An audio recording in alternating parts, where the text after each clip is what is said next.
Hola, ¿conoces la estructura del Código Fiscal de la Federación? Bien, aquí te explicaré. Primeramente, debemos saber qué es el Código Fiscal de la Federación. De acuerdo con el marco jurídico, ese es el ordenamiento que define los conceptos fiscales fundamentales. Fija los procedimientos para obtener los ingresos fiscales, la forma de ejecución de las resoluciones fiscales. Y su principal objetivo es determinar las contribuciones y obligaciones que se deben cumplir. Ahora sí, la estructura. Como título primero tenemos las disposiciones generales. Este consta de 2 capítulos en los cuales se habla de manera general desde quienes son responsables de las actividades, de la clase de contribuciones derivada de estas actividades hasta los medios. Últimamente todos los electrónicos, por los cuales realizarán sus trámites para cumplir con sus obligaciones. Título segundo. Los derechos y obligaciones de los contribuyentes. Este título solo contiene un capítulo y, como bien dice, tenemos derechos así también obligaciones en materia fiscal. Título tercero. Las facultades de la autoridad fiscal. Aquí tenemos 2 capítulos en los cuales se refiere al hecho de ser sujetos de revisiones por las autoridades fiscales, así como de los acuerdos conclusivos, a los que podemos llegar en caso de que estas revisiones determinen algún hecho asentado en actas con el que no se esté conforme. Título cuarto. Las infracciones y delitos fiscales. Ahora que si no cumplimos con nuestras responsabilidades, fiscalmente hablando, en los 2 capítulos de este título se establecen los diferentes tipos de sanciones de las cuales nos podemos hacer acreedores. Título quinto. Los procedimientos administrativos. Este es el único que cuenta con 4 capítulos que a su vez cuenta con varias secciones en los cuales define la procedencia de los diferentes medios de defensa de las contribuciones. Además, determina los actos de ejecución por parte de la autoridad fiscal. Título sexto. De la revelación de esquemas deportables. Este título se explica quiénes son los asesores fiscales, qué labores realizan y también se mencionan las obligaciones de los asesores fiscales. Ciertos artículos de este título mencionan a los esquemas reprobables explicando qué son. De lo anterior, concluimos que el Código Fiscal gira en torno a los entes económicos y a las personas físicas. Los primeros se refieren a las empresas o personas morales con operaciones actuales, que están organizadas como unidades económicas y respecto a los cuales se predica la propiedad de los recursos. En otras palabras, el ente económico es la organización dedicada a la generación de ingresos a través de la venta de algún servicio o producto. Por otra parte, las personas físicas son todas aquellas que a través de alguna actividad empresarial o generación de ingresos también deben cumplir con sus obligaciones fiscales.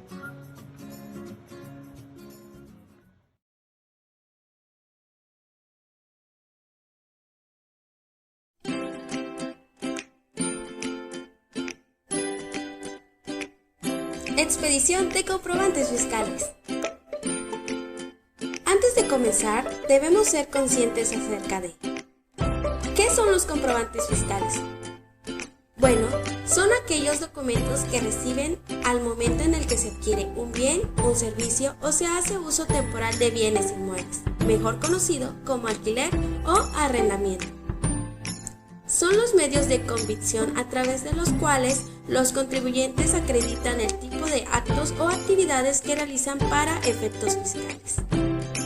Esto es si un contribuyente desempeña alguna actividad o interviene en un acontecimiento que actualiza el hecho imponible, por el que debe de pagar una contribución. Entonces deberá emitir el comprobante fiscal correspondiente para determinar su situación con respecto al tributo que en concreto tendrá que pagar. De igual forma, quien solicite un servicio o intervenga en un hecho por el que se genere un tributo, tiene la obligación de solicitar el comprobante respectivo. Cuando las leyes fiscales establezcan la obligación de expedir comprobantes fiscales por los actos o actividades que realicen, por los ingresos que se perciban o por las retenciones de contribuciones que efectúen, los contribuyentes deberán emitirlos mediante documentos digitales a través de la página de Internet del Servicio de Administración Tributaria. Ahora que sabemos qué son, podemos determinar para qué sirven los comprobantes fiscales. Sirven para cumplir con la obligación legal del artículo 29 del Código Fiscal de la Federación, en lo general y en las leyes tributarias. En lo particular establecen para dejar constancia principalmente documental o por otro medio verificable de que existió un hecho o acto grabado para una contribución determinada. ¿Sabías que el comprobante fiscal en sus orígenes fue un documento en papel, el cual debía ser archivado por el receptor de la factura a fin de poder comprobar el gasto o inversión realizado y amparar la deducción de los mismos? El esquema de facturación en México ha evolucionado en los últimos años, pasando de la facturación en papel realizada por el propio contribuyente a la facturación en papel impreso autorizado. Claros ejemplos están como el comprobante fiscal digital, la facturación de papel de código de barras bidimensional, hasta llegar al comprobante fiscal por Internet. Estos cambios han implicado que los contribuyentes dejaran atrás las facturas en papel y las reemplazaran por una versión electrónica. También tenemos que tener en cuenta que la verificación de los comprobantes fiscales digitales es un proceso en donde el Servicio de Administración Tributaria se encarga de revisar, comparar y controlar las actividades que tienen los contribuyentes de la emisión de la factura electrónica mediante un PAC. A través de estas verificaciones, tanto quienes emiten como quienes reciben facturas tendrán la certeza de que la factura cumple con los requisitos establecidos por el órgano regulador. ¿Cuáles son los requisitos que debe tener una factura de comprobante fiscal digital por Internet?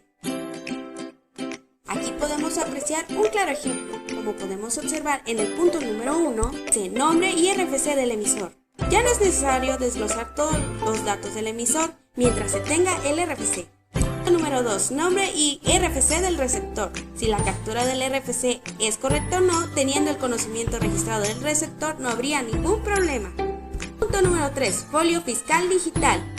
Te sirve para darle validez ante el SAT. Punto número 4. Fecha, lugar y hora de emisión. Estos datos deben de ser congruentes y la forma de lograrlo es a través del código postal ingresado en este comprobante. Punto número 5. Tipo de comprobante fiscal digital por Internet. Este puede ser ya sea por ingreso, egreso, traslado o nómina. Punto número 6. Régimen fiscal del emisor. La clave del régimen con el que tributa el contribuyente emisor, ya sea persona moral o persona física. Punto número 7. Datos del producto o servicio. Ante los elementos, respecto a los productos o servicios se deben desglosar de los siguientes datos: cantidad, unidad de medida, clase de producto, descripción del producto o servicio, valor unitario considerado en número, importe total. Estos datos los podrás cargar directamente en cualquier sistema de facturación electrónica.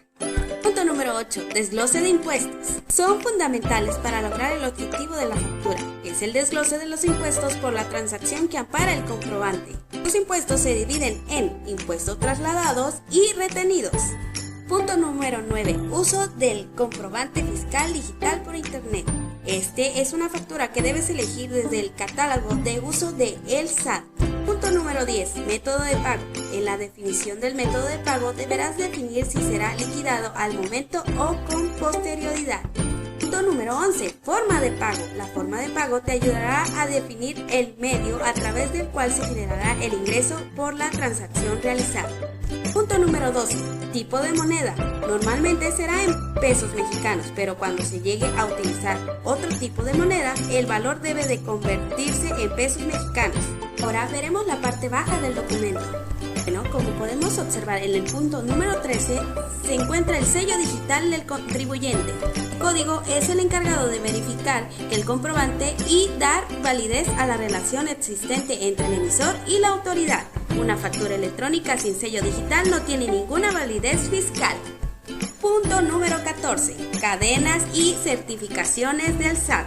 Estos códigos se agregan automáticamente por parte del PAC una vez que no existe errores en este comprobante y certifican la legalidad de este comprobante por la parte del proveedor. Punto número 15. Firma electrónica.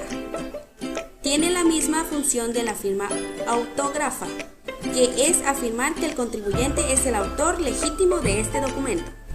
Punto número 16. Datos de certificación. Estos datos sirven para corroborar que el proveedor de certificación esté legalmente autorizado por el SAT para emitir folios digitales. Punto número 17. La leyenda de documento impreso. Cuando este comprobante se genere en el documento PDF es para realizar una impresión y por ello se debe de agregar la siguiente frase. Este documento es una representación impresa de un comprobante fiscal digital por internet, o este documento es una representación.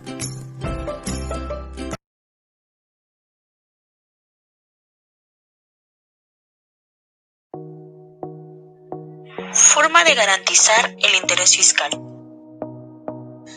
El interés fiscal es propiamente los derechos que tiene el Estado para ejercer el cobro de las contribuciones y básicamente se maneja en base a los impuestos, aprovechamientos y mejoras que el Estado cobra a los ciudadanos.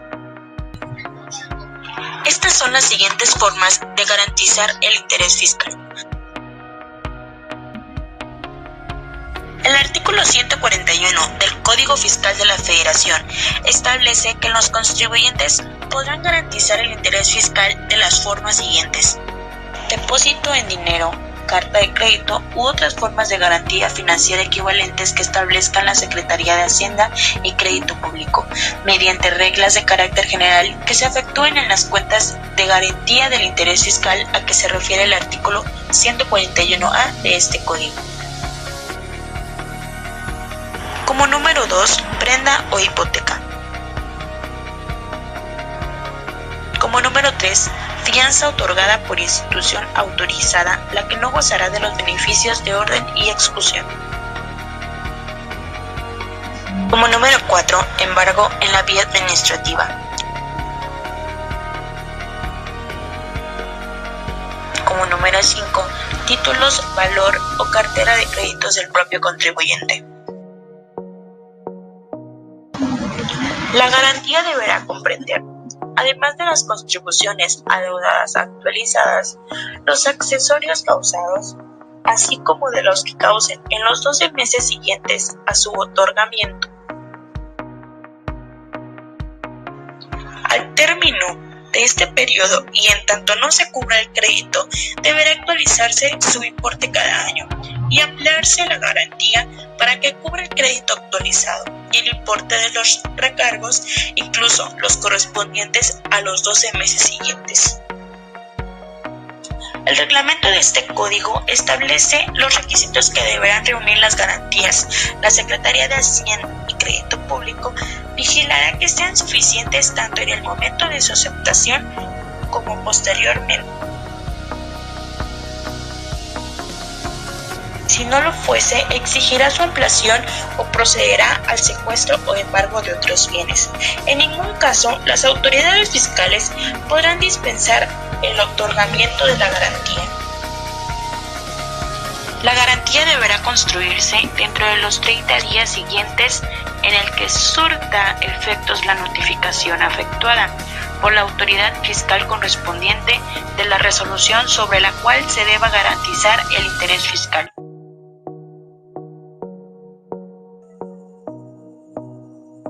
Salvo que en algunos casos se indique un plazo diferente en otros preceptos de este código. Conforme al artículo 135 de la Ley de Amparo, tratándose de los juicios de amparo que se pidan contra el cobro de las contribuciones y aprovechamientos por los causantes obligados directamente a su pago, el interés fiscal se deberá asegurar mediante el depósito de las cantidades que correspondan ante la Tesorería de la Federación o la entidad federativa, o más bien al municipio que corresponda.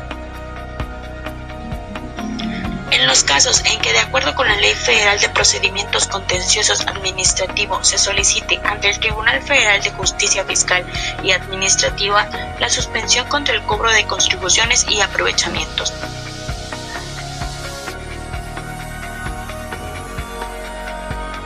El interés fiscal se deberá asegurar mediante el depósito de las cantidades que se cobren ante la Tesorería de la Federación o la entidad federativa, o más bien al municipio que corresponda. Para los efectos del párrafo anterior, el Tribunal Federal de Justicia Fiscal y Administrativa no exigirá el depósito cuando se trate de cobro de suma, a juicio de magistrado o sala que debe conocer de la suspensión, excedan la posibilidad del solicitante de la misma. Cuando previamente se haya constituido garantía ante la autoridad exactora o cuando se trate de personas distintas de las causantes obligados directamente al pago, en este último caso, se asegurará el interés fiscal en los términos indicados en los primeros dos párrafos de este artículo.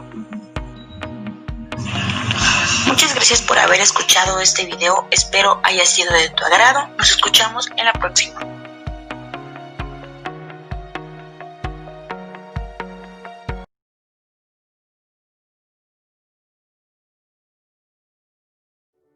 Notificaciones y tipo de notificaciones, equipo número 4. Se define como comunicar formalmente a su destinatario una resolución administrativa o judicial que puede ocurrir mediante notificaciones, emplazamientos, citaciones o requerimientos. Los elementos de las notificaciones consisten en dos. El primer elemento son las partes y el segundo elemento es la información que se va a notificar a la persona.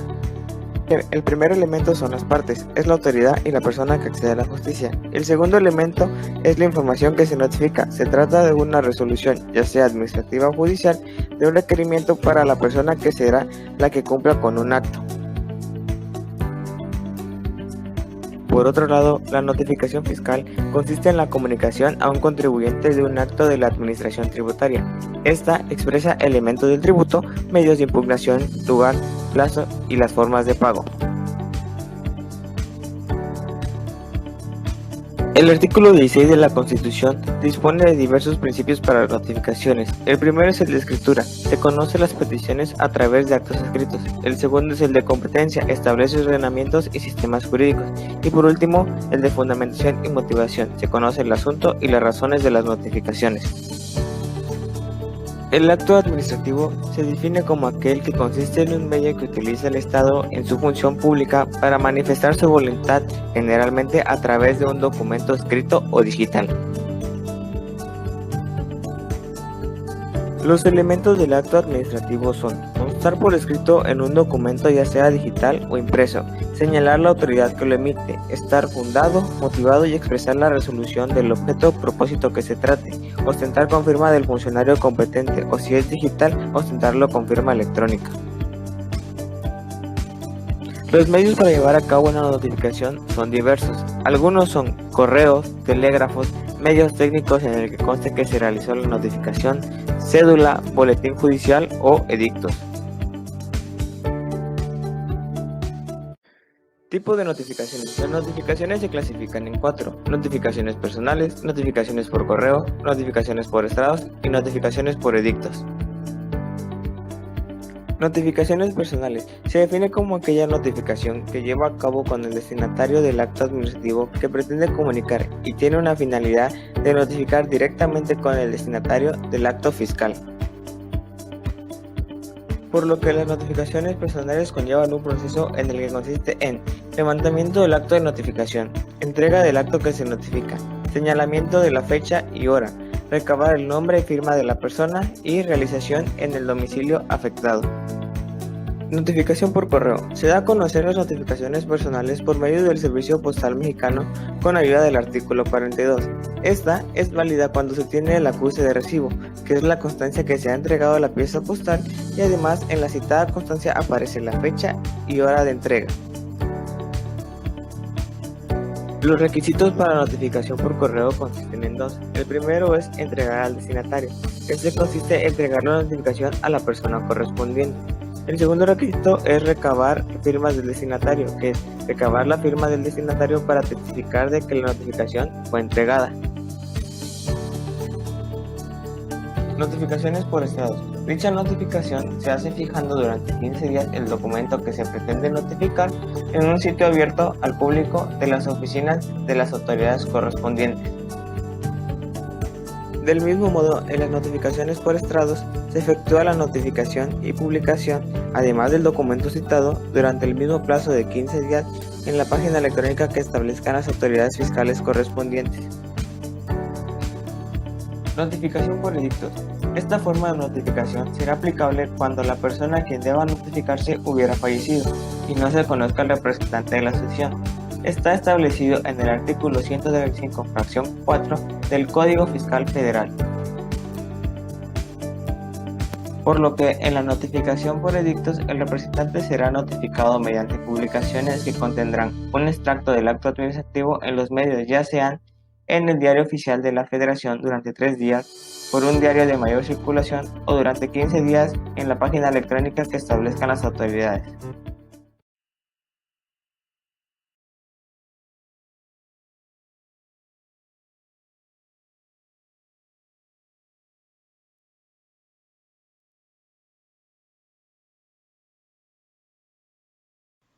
Hola, ¿qué tal? Bienvenidos a este nuevo vídeo en el cual abordaremos el tema de las contribuciones y su clasificación. Un tema esencial, interesante y básico dentro del ámbito fiscal. Sin lugar a dudas, estudiantes universitarios de la Facultad de Administración de Empresas y Contabilidad debemos indagar sobre esto. Ante ello responderemos a la incógnita que surgió. ¿Qué es una contribución?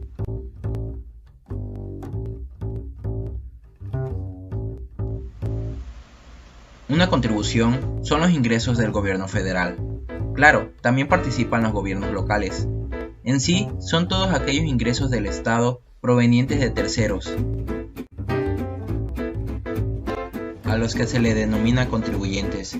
Esto es obligatorio para ellos.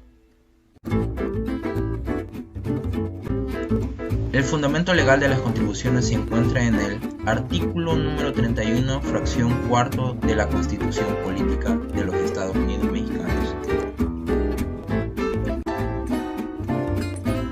Ahora sí, al haber conceptualizado lo que es una contribución, pasaremos a la clasificación de las contribuciones. ¿Cómo se clasifican?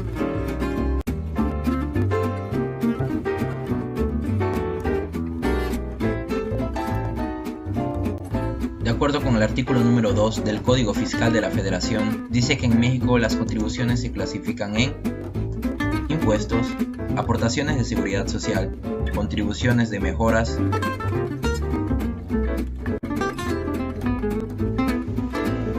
derechos, productos, aprovechamiento y los créditos fiscales.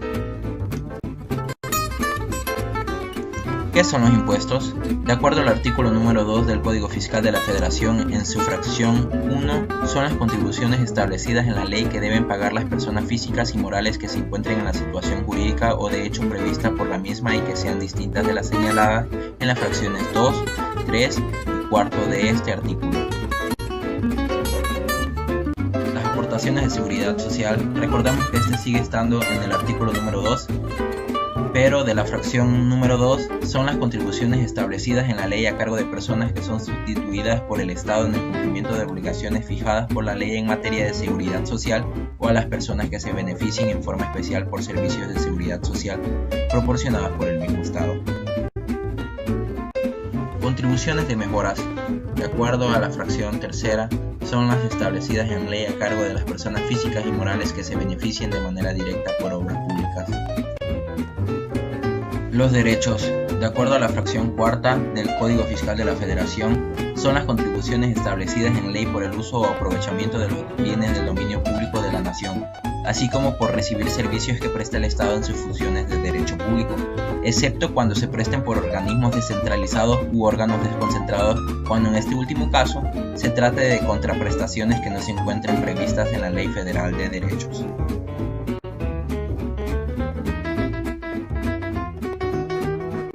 ¿Qué son los productos? De acuerdo al artículo 3 del Código Fiscal de la Federación, son productos las contraprestaciones por los servicios que presta el Estado en sus funciones de derecho privado, así como por el uso, aprovechamiento o enajenación de bienes del dominio privado.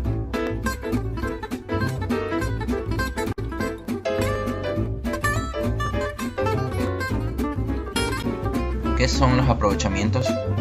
De acuerdo al artículo 3 del Código Fiscal de la Federación, son aprovechamientos los ingresos que percibe el Estado por funciones de derecho público distintos de las contribuciones, de los ingresos derivados de financiamiento y de los que obtengan los organismos descentralizados y las empresas de participación estatal. Y por último tenemos a los créditos fiscales.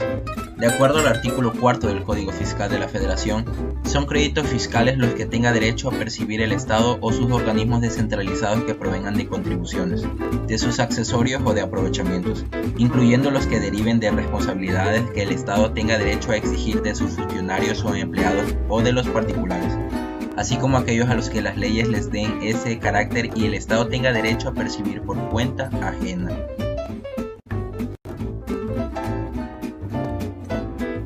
Y así damos por terminado este tema.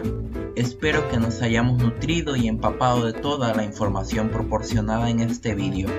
Gracias por tu tiempo invertido. Recuerda que una inversión en conocimiento paga el mejor interés.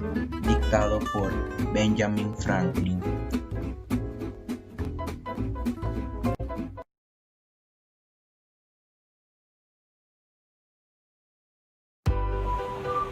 Residencia fiscal, artículo 9 del Código Fiscal de la Federación. Se consideran residentes en territorio nacional a las siguientes personas físicas, las que hayan establecido su casa habitación en México. Cuando las personas físicas que también tengan casa habitación en otro país se considerarán residentes en México. Si en territorio nacional se encuentra su centro de intereses vitales, para estos efectos se considerará que el centro de intereses vitales está en territorio nacional, cuando, entre otros casos, se ubiquen en cualquiera de los siguientes supuestos. Cuando el más del 50% de los ingresos totales se obtenga la persona física en el año de calendario tengan fuente de riqueza en México. Cuando en el país tengan el centro principal de sus actividades profesionales. Las de nacionalidad mexicana que sean funcionarios del Estado o trabajadores del mismo, aun cuando su centro de intereses vitales se encuentre en el extranjero. No perderán la condición de residentes en México. Las personas físicas de nacionalidad mexicana que acrediten su nueva residencia fiscal en un país o en un territorio en donde sus ingresos sean sujetos al régimen fiscal, de preferencia de los términos de la ley del impuesto sobre la renta, cuando el país que acredite la nueva residencia fiscal tenga celebrado un acuerdo amplio de intercambio de información tributaria con México. Las personas morales que hayan establecido en México la administración principal del negocio o su sede de dirección efectiva, salvo prueba en contrario que presume que las personas físicas de nacionalidad mexicana son residentes en territorio nacional. Las personas físicas o morales que dejen de ser residentes en México de conformidad con este código deberán presentar un aviso ante las autoridades fiscales a más tardar dentro de los 15 días inmediatos anteriores a que suceda el cambio de residencia fiscal. Domicilio fiscal, artículo 10 del Código Fiscal de la Federación. Se considera domicilio fiscal, tratándose de personas físicas, cuando realicen actividades empresariales, el local en que se encuentra el principal asiento de sus negocios, cuando no realicen las actividades señaladas en el inciso anterior, el local que utilicen para el desempeño de sus actividades.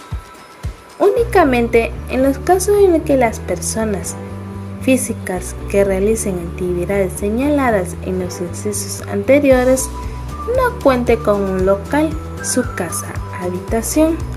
Para estos efectos, las autoridades fiscales harán del conocimiento del contribuyente en su casa habitación, que cuenta con un plazo de 5 días. para acreditar su domicilio correspondiente a uno de los supuestos previstos en los incisos A o B de esta fracción. En el caso de las personas morales, cuando sean residentes en el país, el local en donde se encuentra la administración principal del negocio, si se trata de establecimiento de las personas morales residentes en el extranjero, dicho establecimiento, en el caso de varios establecimientos, el local en donde se encuentre la administración principal del negocio en el país, o en su defecto en el que residen. Cuando los contribuyentes no hayan designado un domicilio fiscal, estando obligados a ellos, o hubieran designado como domicilio fiscal un lugar distinto al que le corresponda, de acuerdo con lo dispuesto en este mismo precepto, o cuando haya manifestado un domicilio ficticio, las autoridades fiscales podrán practicar diligencia en cualquier lugar en el que realicen sus actividades o en el lugar que conformen en este artículo se considere su domicilio indistintamente.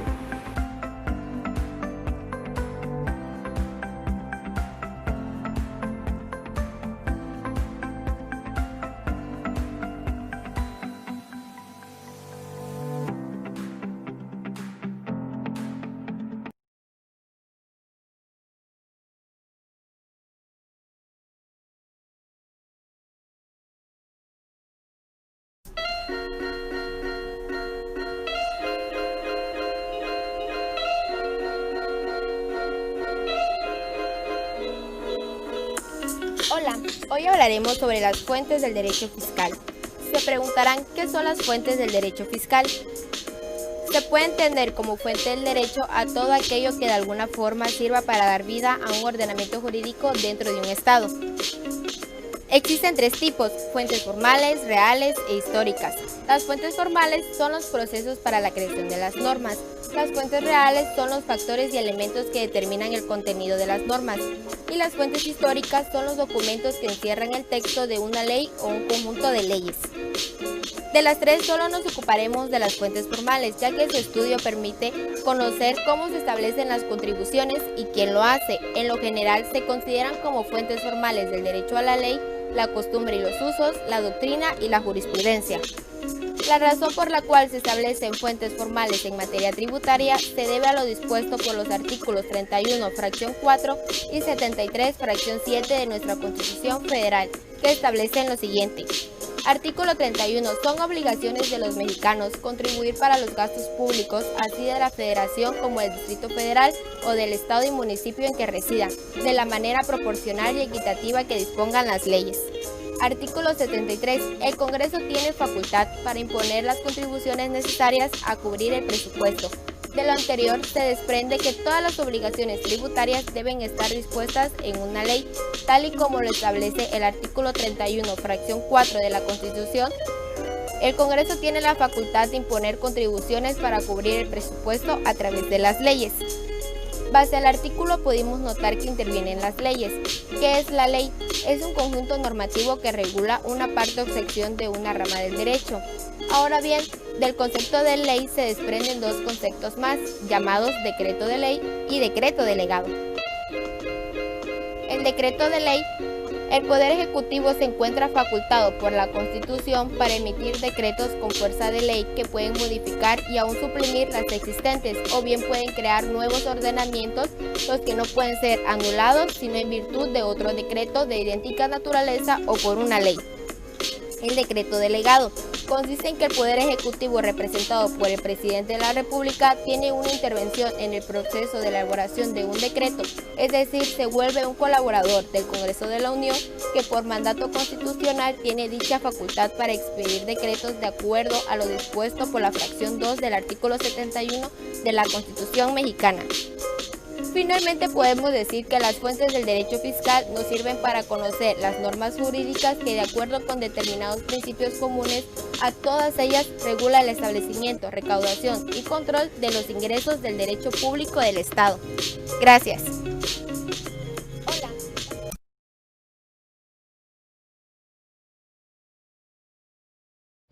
Responsabilidad solidaria. ¿A qué nos referimos con responsabilidad solidaria? La responsabilidad solidaria es aquella en la que concurren pluralidad de sujetos, unidad del objeto o prestación, con indeterminación de partes en la exigencia o en la obligación, y la existencia de una relación interna entre los acreedores o entre los deudores por virtud de la cual cada uno de ellos, frente a los demás, es solo acreedor o deudor por su parte. La característica esencial de la solidaridad es la posibilidad de que el acreedor se dirija indistintamente y por el total de la deuda, contra cualquiera de sus deudores solidarios. ¿Qué dice la ley sobre la responsabilidad solidaria? En todas las empresas, hay una persona que es la obligada principal, mas no la única a contribuir con los gastos públicos. En caso de un adeudo fiscal, las autoridades también pueden exigir el pago a los responsables solidarios. En efecto, el Código Fiscal de la Federación, CFF, reconoce dos tipos de responsabilidades fiscales. 1. Responsabilidad directa del contribuyente. 2. Responsabilidad solidaria por un tercero, ya sea por causa legal o decisión voluntaria. Cuando el contribuyente no cumple sus obligaciones fiscales por estado de insolvencia y tenga un crédito fiscal firme que haya sido impugnado sin éxito, el responsable solidario está obligado a cumplir. Así, el Estado mexicano busca subsanar las afectaciones cuando no puede recuperar los adeudos. Como la define el SAT, la responsabilidad solidaria es la aceptación ineludible para responder, por cuenta y orden del sujeto directo o inmediato de la obligación. ¿Cómo saber si soy responsable solidario? En términos generales, estos son los responsables solidarios con los contribuyentes. Para mayor detalle se pueden consultar en el artículo 26 del CFF. Las personas obligadas a recaudar las contribuciones a cargo de los contribuyentes. Los obligados a efectuar pagos provisionales por cuenta del contribuyente. Los liquidadores y síndicos por las contribuciones que debieron pagar a cargo de la sociedad en liquidación o quiebra, así como de aquellas que se causaron durante su gestión. La persona que tenga conferida la dirección general, la gerencia general, o la administración única de las personas morales.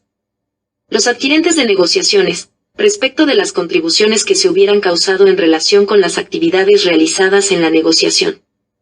Los representantes de personas no residentes en el país. Quienes ejerzan la patria potestad o la tutela, por las contribuciones a cargo de su representado. ¿Cómo no temerle a la responsabilidad solidaria? Más que acusatorio para los contribuyentes, el espíritu de la responsabilidad solidaria es preventivo. Como ha explicado la autoridad, el objetivo es que los socios y directivos participen activamente en garantizar el cumplimiento tributario de su empresa e imponer controles internos.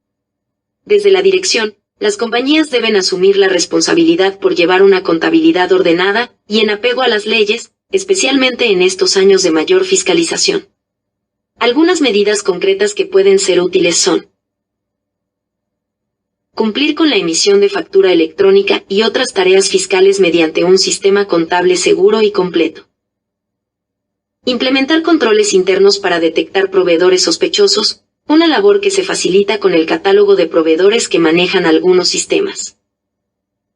Verificar que los domicilios fiscales de la empresa estén actualizados y haya personas capacitadas para atender una visita de la autoridad. Guardar los registros contables durante el tiempo que marca la ley, para utilizarlos en caso de una aclaración. De los sujetos pasivos con responsabilidad solidaria, se puede realizar la siguiente clasificación y análisis. Sujetos pasivos por deuda propia con responsabilidad directa. Es el caso del deudor directo del tributo o su causaviente, es decir, herederos, legatarios o donatarios a título universal. Sujetos pasivos por deuda de carácter mixto con responsabilidad directa. Es el caso de las personas que conforme a la ley pueden disponer libremente no solo de sus bienes sino también de los terceros. Sujetos pasivos en parte por deuda propia y en parte por deuda ajena, con responsabilidad parcialmente directa y parcialmente solidaria. Es el caso de los copropietarios y coherederos. Sujetos pasivos por deuda ajena con responsabilidad sustituta. Es el caso de los sustitutos legales del deudor directo, ya sea voluntario o por ministerio de ley. Sujetos pasivos por deuda ajena con responsabilidad solidaria. Es el caso de determinados funcionarios públicos a quienes la ley impone ciertas obligaciones con carácter formal del que no fueron cumplidas. Recuerde que en la responsabilidad solidaria concurren una pluralidad de sujetos, y se caracteriza por la posibilidad de que cada acreedor pueda pedir, y cada deudor deba prestar íntegramente el objeto de la obligación. La norma general es la mancomunidad, pero a través de la interpretación jurisprudencial la solidaridad ha desplazado esta regla, bastando que aparezca de modo evidente la voluntad de los contratantes de haberse obligado en forma solidaria. Ante deudores solidarios, el acreedor podrá ir contra uno o varios de ellos simultáneamente. El deudor solidario que cumpla con la obligación tendrá acción de repetición contra los demás deudores.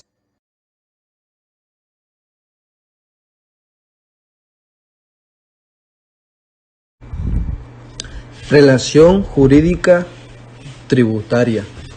En la relación jurídica tributaria no es suficiente que la norma contemple el supuesto, es decir, el hecho imponible. Se requiere que se produzca la acción, el actuar, para que nazca la obligación, por lo que solamente si ésta se encuentra en el supuesto normativo, es en ese preciso momento que se configura la relación jurídico-tributaria. Por lo que la relación jurídica que tiene por objeto el tributo es la relación central del derecho tributario, es la que propiamente merece el nombre de la relación jurídica tributaria. Así, los elementos que se identifican en dicha relación son sujeto activo, sujeto pasivo, objeto, características y su finalidad.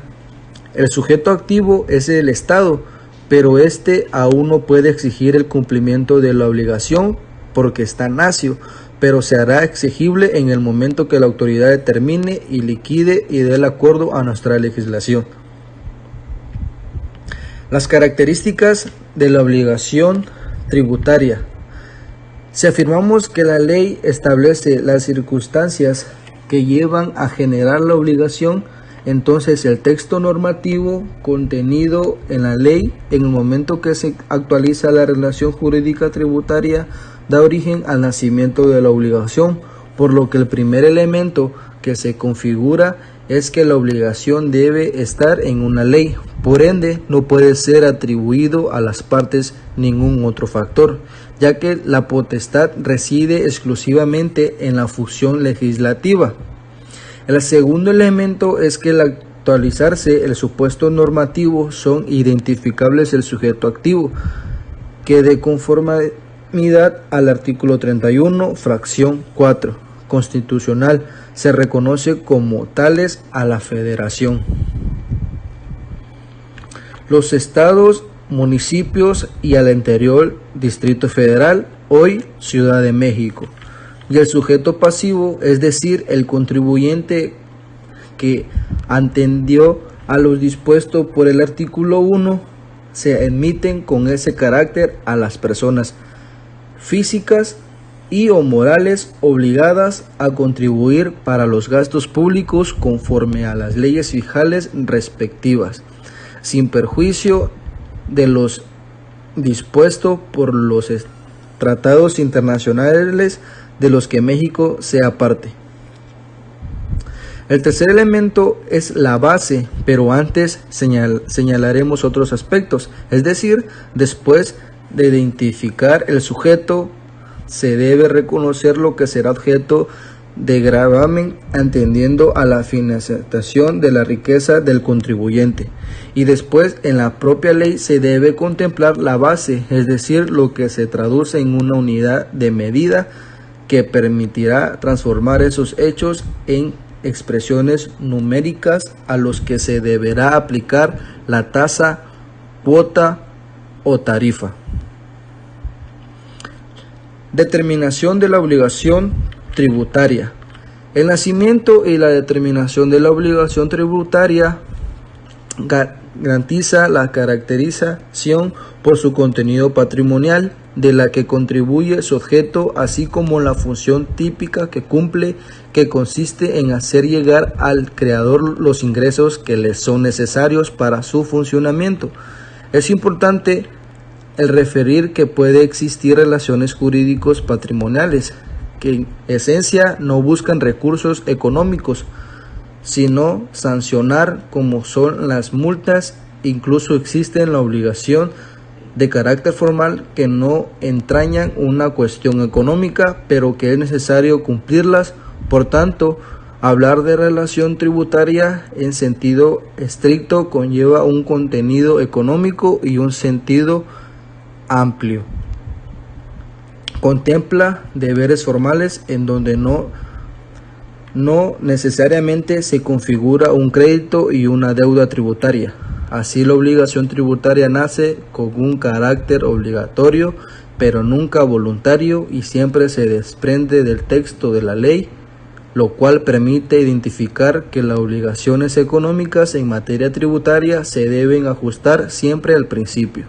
Muchas gracias por su atención.